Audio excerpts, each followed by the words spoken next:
The only people who don't want to disclose the truth are people with something to hide. Right now, though, for those who have been following the news over the last few days, let's put the Batman story aside for a few minutes. A top news item, although it was covered in a major biased way, still it was all over the news, lead story at Drudge, was Sheriff Joe Arpaio's continued investigation into Barack Obama's birth certificate. Now, already a few months ago, Arpaio had a press conference where he announced that there were findings in the birth certificate of the PDF copy that Obama released online that are not consistent with an ordinary scanned copy. In other words, modifications. Well, now, Mike Zulu, Sheriff Joe Arpaio's lead investigator, went to Hawaii with a team, with Arpaio's posse, and they found some very interesting things. We are joined, because we go always directly to the news, we are joined right now by Mike Zulu, a Sheriff Joe Arpaio's lead investigator. Mike, welcome to the program. Now, for those who are listening on the internet, if you're by a computer right now, you may want to go to Obama's long-form birth certificate, the PDF copy released. It's at whitehouse.gov. If you look at it, you see, and we noticed this a long time ago, there are pencil marks all over the birth certificate with zeros, ones, and nines. Now, we didn't know what those meant. Now it seems we know exactly what they mean, and these markings are very significant. Mike, take us through it. Tell us what these markings mean. What are they? What we discovered during the course of our investigation when we were in Hawaii, those numerical values were on that document. They looked like pencil markings to us. Nobody really knew what they were. When we were in Hawaii, we discovered that the procedure for the Department of Health was to take a birth certificate, check it for accuracy, and then code it with numerical values in some of the fields, such as father's race or type of business or employment, for federal statistics standards. In other words, what they would do is they would take these numerical values that are a designator to identify that information, and then the federal government would take that information and put those number values on magnetic tape for their own census information. And that's how they would derive the amount of births and whatnot throughout the nation. What we found is that the clerk, when they would receive the document, would check the document over, then they would code it with these statistical values. Then they would give it to another individual to recheck it for accuracy, and at that time it was signed by the registrar and dated and accepted by the Department of Health. Well, the values were curious. If you look at Mr. Obama Sr.'s race, the box says African, and that's always been a point of contention because in the 60s, African wasn't a race designator. Next to it is the number 9. Well, we learned that the statistical codings in 1960 to the federal government, and actually through the remainder of the decade, number 9 stands for unstated, or information not supplied. Well, if you have unstated information or information that hasn't been supplied, you can't have a field in the box. It would be left blank. So what you're saying here, to clarify, is that what happened was that somebody would fill out the birth certificate information, they would put it on the paper, and then a clerk, and then this was rechecked, would go and put these numbers, which until you went to Hawaii, people didn't really know what they meant, including 9. And if there was a 9 there, it means that information is missing. And yet, very strangely, in 9, for example, where you just said Obama's father was listed, the race as African, there's a 9, but that should be blank. So I understand that you caught up with... We didn't really know exactly what this signature meant, like an E. Lee or V. Lee. On the birth certificate. Well, you actually found Verna Lee, who's 95 years old. Apparently, she was running the office at the time. What did you learn from her about these codes? And actually, did she say that it's possible that this could have been a mistake? That, in other words, let's say some clerk just got this and wrote a letter 9 by mistake, and yet the father's race was filled out, and so maybe this was an error.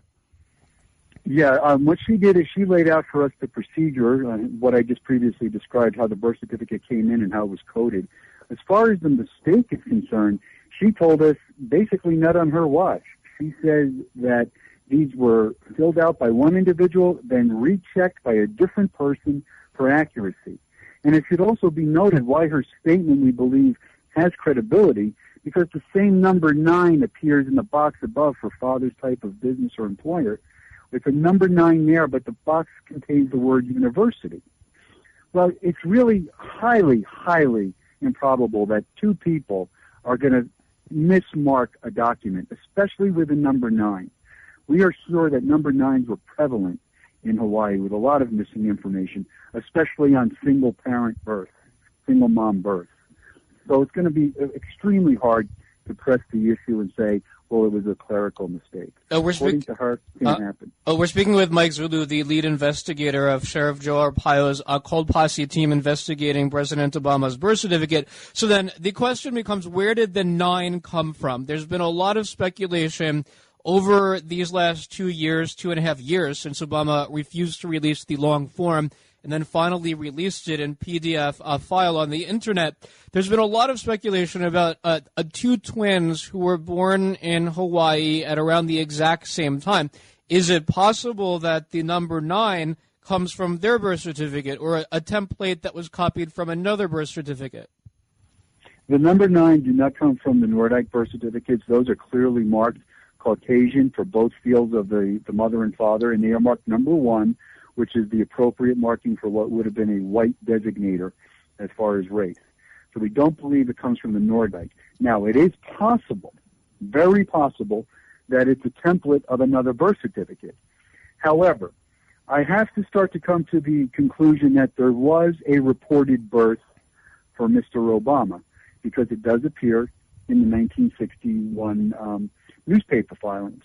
However, in Hawaii, an individual can go in and report a birth that is called unattended and merely state that the birth has taken place. The Department of Hawaii is compelled by statute to register the birth, but it can have a lot of information missing. So it's quite possible that this birth could have occurred somewhere. We know it didn't occur in Kapolani Medical Center. Somewhere else in the state, or more probably somewhere else outside of the state of Hawaii.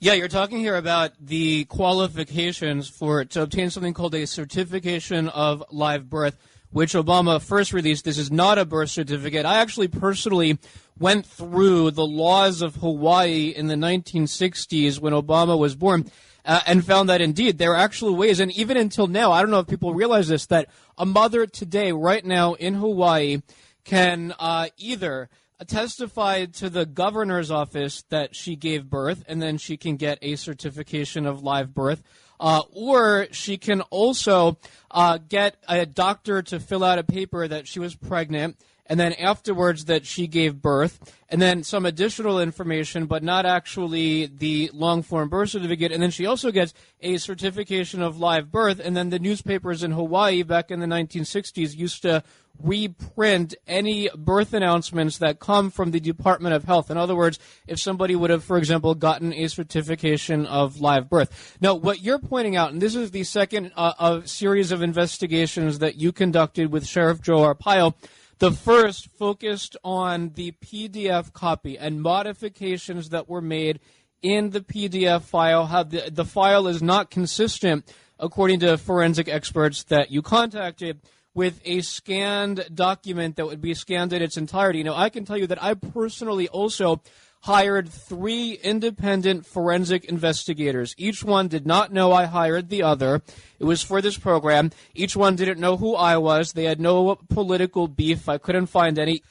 So all 3 came back with the same conclusion, and that was that there were modifications on the PDF file that they could not explain, that are not consistent with a normal scan document. And so what you found, what these forensic investigators found, pretty much any news media outlet out there could actually find if anybody at any outlet simply hires forensic experts to go over the PDF file. Now, you have, and Sheriff Joe Arpaio has called for Congress to investigate this.